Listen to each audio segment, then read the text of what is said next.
이번 주 콘테스트 K는 음식과 관련한 공모전 이야기를 하고 있습니다. 살면서 먹는 재미가 없으면 어떤 재미로 살까라는 말이 있는 것처럼 음식은 이제 친숙하고 아주 중요한 소재인데요. 음식과 공모전이 만나면 어떤 이야기들을 만들어낼 수 있을지 궁금합니다. 함께 만나보시죠. 올콘 파트장이자 한국경제신문 대외협력국의 박재근 차장과 함께하겠습니다. 안녕하세요. 네, 안녕하십니까. 네, 먹는 것 하면은 왠지 좀 자연스럽게 관심이 가요. 최근에 열리고 있는 좀 특색 있는 공모전 중에 음식과 관련한 공모전들 어떤 것들이 있을까요? 예, 우선 농심에서 진행하는 면 요리 공모전이 있습니다. 이 공모전 같은 경우는 2014년 기준으로도 7회까지 진행했던 공모전이고요. 매년 9월 정도에 진행됩니다. 그리고 대학생들을 대상으로 진행하고 있고요. 1등 시상금이 200만 원, 총 시상금이 520만 원입니다. 이 공모전의 특색은 인지도가 높습니다. 작년 기준으로 해서 30대 1 정도의 경쟁률이 있었고요. 네. 그리고 남자의 술집 10년유 공모전이라는 게 있는데요. 이 공모전 같은 경우 전년도에 처음 진행된 1회 공모전입니다. 총 시상금이 1,900만 원이고요. 네. 1등이 1천만 원입니다. 시상금이 높은 공모전이죠. 네, 음식 공모전에서 주로 수상하는 사람들이라면은 좀 음식에 대한 고수들이 아닐까 이런 생각이 드는데 대상이 지금 대학생들이라고 하니까 좀 놀라운 것들도 있는데요. 어떤 학생들이 음식 공모전에서 수상을 하게 되나요?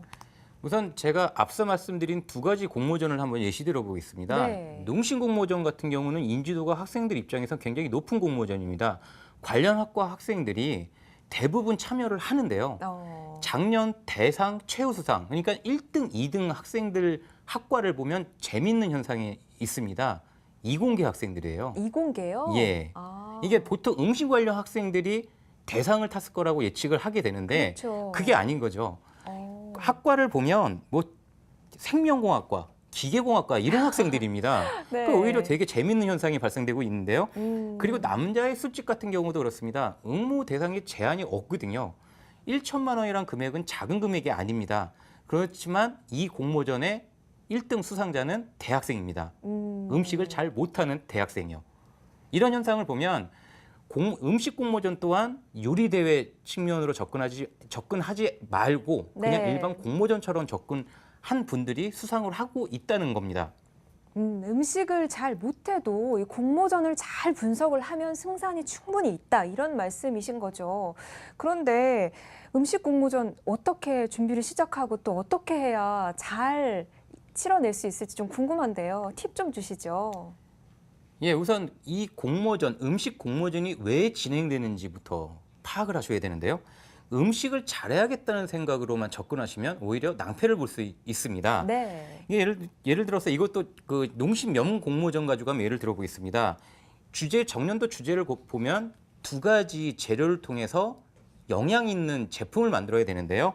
그 영양의 포인트를 잡았어야 되는데 다른 분들은 레시피나 그리고 모양이나 요리 쪽으로 신경을 많이 썼기 때문에 수상에서 제외됐던 부분이죠.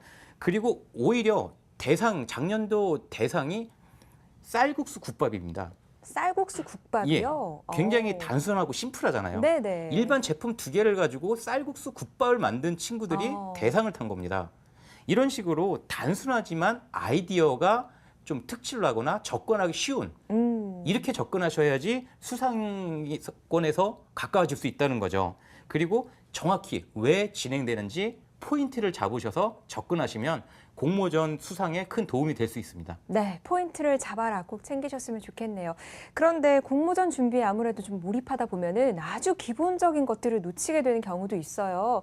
주의해야 할 점이 있다면 좀 알려주시죠. 모든 공모전이 마찬가지인데요. 대부분의 모든 공모전이 정답은 공모 요강이 있습니다. 네.